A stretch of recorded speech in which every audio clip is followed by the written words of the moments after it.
अस्सलाम वालेकुम स्टूडेंट्स। आज की इस वीडियो में हम आपको 7 ऐसी टिप्स बताएंगे जिन पर अगर आप अमल करते हैं तो आप ई कैट को इजीली पास कर सकते हैं। लास्ट पर एक स्पेशल टिप होगी, अगर आप उस पर अमल करते हैं तो आप 200 प्लस नंबर इजीली ले सकते हैं अगर आप एक एवरेज स्टूडेंट हैं, और 220 से 230 प्लस इजीली ले सकते हैं अगर आप एक एक्सेप्शनल स्टूडेंट हैं। तो बिना टाइम वेस्ट किए वीडियो को स्टार्ट करते हैं।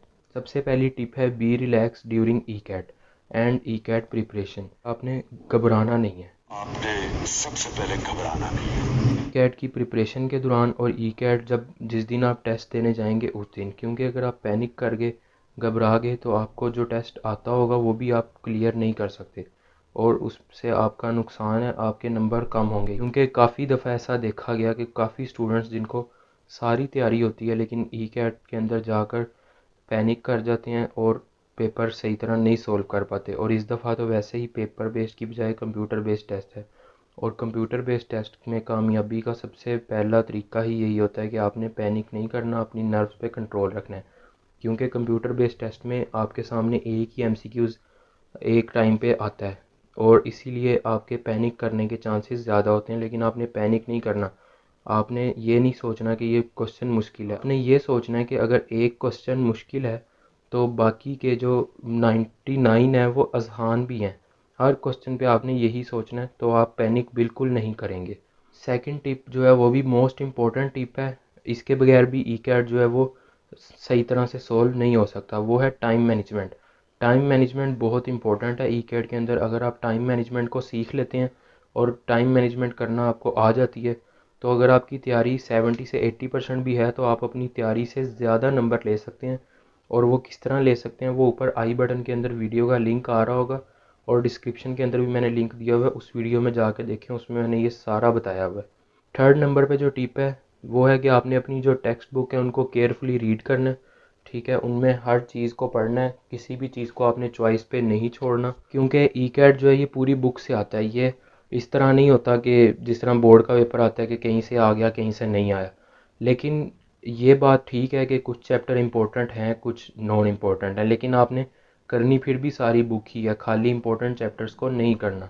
बाकी अगर आपको जानना है कि ई कैट में किस चैप्टर से कितने एमसीक्यूज आते हैं तो ऊपर आई बटन में वीडियो का लिंक आ रहा होगा, उसको जाकर देख सकते हैं। लेकिन मैं फिर वही बात करूँगा कि वो चैप्टर हैं जो आपने अच्छे से करने हैं, वो चैप्टर नहीं है जो आपने सिर्फ करने हैं। तो आपने करनी पूरी बुक है लेकिन उनको आपने अच्छे से करना है। फोर्थ नंबर पे जो टिप है वो है फिज़िक्स न्यूमेरिकल्स काफ़ी इंपॉर्टेंट हैं, उनको आपने प्रैक्टिस करनी है जितनी प्रैक्टिस कर सकते हैं। क्योंकि फ़िज़िक्स के पोर्शन के अंदर जो न्यूमेरिकल की वेटेज होती है वो काफ़ी ज़्यादा होती है। लाइक 2018 का अगर पेपर देखा जाए तो 60 से 70% पेपर न्यूमेरिकल था, और 2019 का तो 90 से 95% पेपर जो था वो न्यूमेरिकल बेस्ड था। तो आपने न्यूमेरिकल्स की ज़्यादा से ज़्यादा प्रैक्टिस करनी है। सबसे पहले एग्जाम्पल सोल्व करनी है, उसके बाद न्यूमेरिकल्स, उसके बाद अगर कोई कंसेप्ट नहीं समझ लगता तो वो कंसेप्ट आपने रिवाइज करना है, और फिर प्रैक्टिस एमसीक्यूज सोल्व करने हैं उससे रिलेटेड।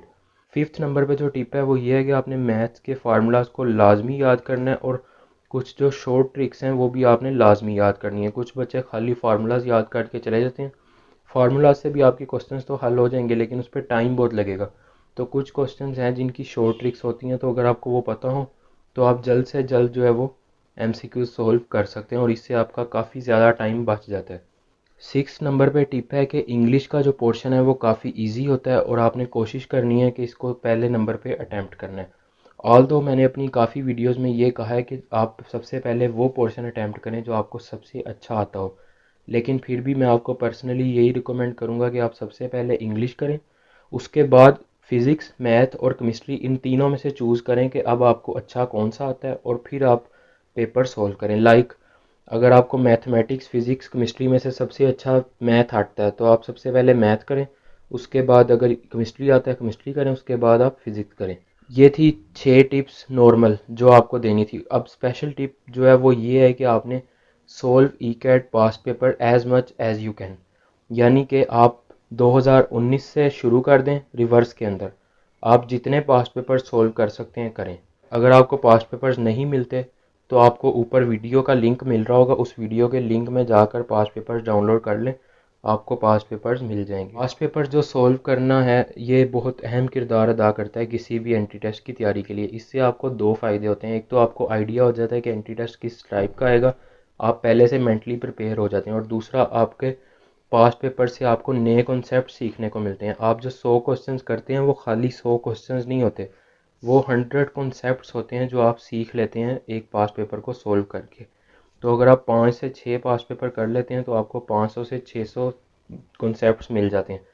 और जो बच्चे मेरे से शॉर्टकट तरीका पूछ रहे थे कि सर शॉर्टकट तरीका क्या है ई कैट को क्रैक करने का, उनके लिए मैं सिर्फ यही कहूँगा, अब तो खैर टाइम काफ़ी है, लेकिन फिर भी अगर आपको सिर्फ शॉर्टकट तरीका चाहिए तो आप पिछले 10 सालों के पेपर सोल्व कर लें और थोरली टेक्स्ट बुक्स रीड कर लें। इंशाल्लाह आपके 150 से 200 के दरमियान आ जाएंगे अगर आपके कॉन्सेप्ट थोड़े बहुत हैं। आज की वीडियो में इतना ही था। उम्मीद करता हूँ आपको वीडियो पसंद आई होगी। अगर आप मज़ीद इस तरह की वीडियोस और एंट्री टेस्ट से रिलेटेड अपडेट्स जानना चाहते हैं तो मेरे चैनल को लाजमी सब्सक्राइब कर दें। मिलते हैं किसी अगली वीडियो में, तब तक के लिए अल्लाह।